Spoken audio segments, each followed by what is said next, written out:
Bismillahirrahmanirrahim. Assalamualaikum warahmatullahi wabarakatuh. Saya Edi Mulyadi dari Forum News Network FNN. Saudara apa kabar? Merdeka. Kaosnya sudah punya modal, manusia merdeka. Ini pemberian khusus dari Muhammad Said Didu. Kita biasa panggil Bang Said atau teman-teman Bang Mosa. Mosa itu singkatan Muhammad Said Didu. Kreatif teman-teman di FNN ya. Saudara sekalian, kita masih ngomong soal pidato Jokowi pada upacara sidang tahunan kenegaraan kemarin tanggal 16 Agustus ya. Itu dia banyak memberikan kejutan gitu ya dari pidato itu ya. Salah satunya misalnya dia bicara soal pandemi itu seperti api, membakar tapi menerangi. Wow, filosofis sekali kan? Bahwa kita bisa belajar dari pandemi, kita bisa menjadi tumbuh lebih kuat dan seterusnya sebagai dan lainnya. Tapi ternyata oleh netizen itu dimakan habis. Ada satu akun yang menyebut diri di rumah saja @awme itu ya kalau nggak salah ya, itu dibahas kalimat-kalimatnya dan saya simpulkan bahwa di situ disebut Jokowi tidak punya empati terhadap korban 116.336 yang meninggal dunia korban COVID. Karena dalam pidato panjang lebar yang saya dapat teks PDF-nya versi resmi Sekretariat Negara itu 17 halaman itu memang tidak ada yang namanya permohonan maaf. Pemerintah mohon maaf kepada rakyat karena pandemi bla bla bla sehingga menelan korban sampai 116.336 dan seterusnya. Tidak ada, business as usual. Belum lagi bicara soal kebakaran. Pandemi seperti api, membakar tapi menerangi. Membakar tapi menerangi. Cuman masalahnya yang gak dibahas siapa yang terbakar, siapa yang dapat terang. Kan begitu kan? Yang terbakar adalah rakyatnya. Ada 116.000 lebih meninggal. Ada sekian juta terpapar positif. Ada sekian banyak perusahaan gulung tikar. Ada sekian banyak juta rakyat yang tiba-tiba menjadi pengangguran, tidak ada penghasilan. Ada sekian belas juta lagi orang yang tidak bisa keluar rumah mencari makan karena disekat PPKM darurat level 3, 4 dan sebagainya. Itu orang-orang yang terbakar. Siapa yang dapat terang? Para pengusaha, importir vaksin. Kalau dipisah vaksin ngeri juga. Produsen obat, rumah sakit. Anda bisa baca laporan tahunan mereka, keuangannya mereka tumbuh 600%, 700%, ada 1.200%. Wih, gila bisnis pandemi ini ya. Nah, pada pidato itu juga ada ungkapan yang menarik. Jokowi (2) menyelamatkan rakyat adalah hukum tertinggi dalam bernegara. Keren ya. Jokowi menyelamatkan rakyat adalah hukum tertinggi dalam bernegara. Dasar fotonya juga dasar nih. Kalau Anda mau lihat-lihat Twitter lagi ngeri juga nih. Ada presiden kita pakai baju adat Baduy yang ternyata juga dimakan oleh netizen. Ngeri banget. Saya bacain ya. Presiden Joko Widodo menyinggung peran BPK, Badan Pemeriksa Keuangan RI, yang melakukan berbagai penyesuaian di masa pandemi COVID-19. Dia mengatakan pemeriksaan keuangan yang cepat merupakan upaya menyelamatkan masyarakat dari pandemi. Di tengah kebutuhan pemerintah untuk bertindak cepat menyelamatkan masyarakat dari pandemi, peran pemeriksaan yang dilakukan oleh BPK ini juga telah dilakukan beberapa penyesuaian. Atau Jokowi, Anda tahu yang dimaksud penyesuaian karena dalam Undang-Undang Nomor 1 Tahun 2021 tentang penanganan pandemi disebutkan dengan jelas pada pasal 27 bahwa pejabat pemerintah di BI, di Kementerian Keuangan, di OJK dan lembaga-lembaga terkait lainnya tidak bisa dituntut secara hukum pidana atau perdata karena kebijakan itu. Dan asal tahu 2020 pemerintah sudah menggelontorkan anggaran 1.035 triliun. 1.035 triliun untuk menangani pandemi. Yang kita rakyat Indonesia tidak tahu kemana aja 1.035 triliun itu dipakai untuk beli apa. Kalau beli barang misalnya APD, Misalnya lagi apa, alat kesehatan ini itu sebenarnya vaksin lagi impor. Kita nggak tahu berapa jumlahnya, diberikan kepada siapa importirnya, alasannya apa, kenapa dia diberi sekian, kenapa bukan yang ini, kenapa bukan itu, tapi si ini tidak pernah jelas. Inilah para penikmat terang dari kebakaran, saudara. Inilah para penikmat terang dari kebakaran yang terjadi selama pandemi yang telah membakar 116.336 orang WNI rakyat Indonesia yang tewas. Tentu tidak gratis, Anda paham lah ya, semuanya ada harganya, Anda baca aja pelaporan keuangan bagaimana rumah sakit tumbuh labanya 600%, 700%, pabrik-pabrik obat labanya sekian, apalagi ratusan persen tumbuh mereka. Gila gak? Di tengah pandemi. Inilah penikmat terang. Nah, sekarang bagaimana kita bicara soal ini, menyelamatkan rakyat. Ini kan heroik sekali. Sepertinya seolah-olahnya gitu loh, pemerintah tuh betul-betul fokus menyelamatkan rakyatnya. Ini ada hukum tertinggi dalam bernegara. Rakyat harus dibela, harus selamatkan apapun, at all cost, dengan segala biayanya. Rakyat harus selamat. Heroik sekali, saudara. Heroik sekali. Tapi tadi dia puji-puji BPK yang telah menyesuaikan pemeriksaan. Iya, lo ada paham lah, nggak usah jelaskan panjang lebar ya. Nah, kita lihat bagaimana respon dari netizen kita. Ini ada bos akunnya @bostimeline pakai hashtag Jokowi gagal urus negara. Oh iya, ngomong-ngomong hashtag Jokowi gagal urus negara ini sempat jadi trending topik hari ini. Tadi saya lihat sempat berapa belas ribu gitu ya. Nih, tuh ya. Jam biru itu Jokowi gagal urus negara. Saya bacain. Jokowi _2, selamatkan nyawa rakyat. Selamatkan nyawa rakyat adalah hukum tertinggi bernegara. Dahsyat kan? Selamatkan nyawa rakyat adalah hukum tertinggi bernegara. Tapi di bawahnya, tapi yang dia lakukan bermain-main dengan nyawa rakyat. So, dia datonya, selamatkan nyawa rakyat adalah hukum tertinggi bernegara, tapi dia bermain-main. Ini lihatnya. Di bawahnya dia kasih tayangan bagaimana dia buat orang berkerumun. Buka ya.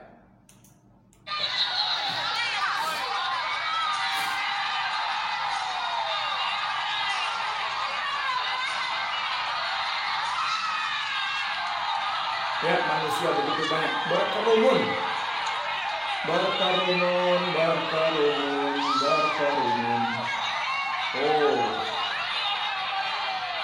Ngeri gak?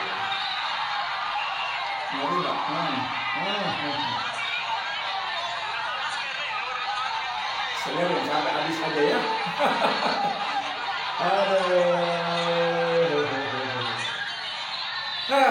Saudara kalian, seru ya. Menyelamatkan rakyat adalah hukum tertinggi bernegara, tapi dia buat kerumunan berkali-kali. Yang terakhir baru kemarin tanggal 10 Agustus di Terminal Grogol, Jakarta Barat, membagi-bagi sembako dan berkerumun lagi. Anda bisa bayangkan nggak, ada orang yang berkata menyelamatkan rakyat itu hal yang utama, tertinggi, hukum tertinggi, tapi kelakuannya justru membahayakan rakyatnya. Itu diulang. Gila kan? Gila nggak? Ini kalau ada orang menyarankan, Mbok coba deh lingkungan istana itu, pejabat istana itu bisikin Presiden Pak Jokowi, maaf Bapak hari ini jadwalnya untuk konsul ke psikiater gitu, gimana tuh? Loh, kenapa kamu bawa habis Pak Jokowi ngomong rakyat harus dilindungi, tapi Pak Jokowi bikin kerumunan yang bisa menimbulkan penularan COVID yang ganas. Yang jagoan Pak Jokowi itu yang namanya Luhut Binsar Panjaitan itu mengeluh dan minta maaf seperti menyerah. Kalian tidak tahu betapa dahsyatnya varian Delta, kan begitu kan? Tapi ini Mas Presiden kita ini berkali-kali bikin kerumunan dan tidak ada sanksi hukum apapun juga. Seolah-olah kerumunan Jokowi bukanlah kerumunan. Kerumunan orang lain tergantung siapa dulu. Habib Rizik, itu kerumunan. Ayo diusut, ayo dipenjarakan, ayo dipidanakan, ayo divonis. Kerumunan Jokowi yang berkali-kali tidak, bukanlah kerumunan. Matilah. Enak benar jadi penguasa ya.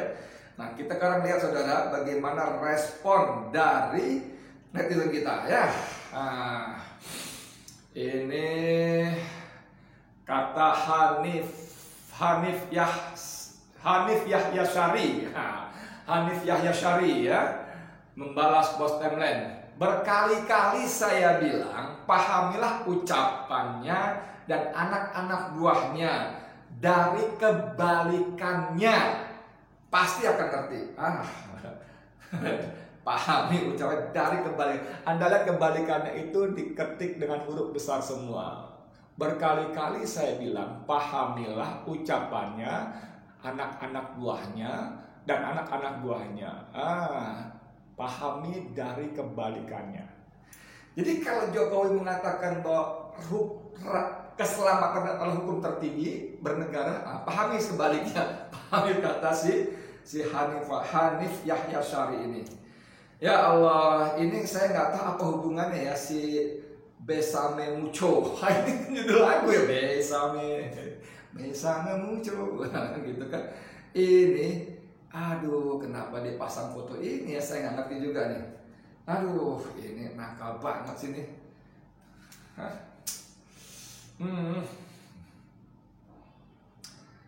Aduh, dia pasang foto Pol Pot, radikal komunis Pol Pot, si wajah deso yang raja tega. Jahat banget. Apa hubungannya nih ya? Nih, apa hubungannya nih si Besame Mucho ini memasang foto Pol Pot? Anda tahu Pol Pot kan? Pol Pot itu pimpinan dari Vietnam, yang membantai 2 juta rakyatnya. Dia berpaham komunis dan Hollywood membuat filmnya The Killing Field, ladang pembantaian. Wajahnya deso bos, wajahnya deso. Tidak tampak seperti wajah diktator, apalagi bengistor. Anda tahu bengistor nggak? Bengistor. Diktator yang bengistor. Nggak ada. Ini radikal komunis Pol Pot, si wajah deso yang raja tega. Ini kata apa ini ya? Ditulis oleh siapa ini? Oleh Zamane, majalah online ya. Ini dia. Majalah online bos, yang bilang bos, bukan saya bos, majalah online Zamane. Baca di judul di bawah, radikal komunis Pol Pot, si wajah deso yang raja tega. Ya Allah, ya Allah, ya Allah.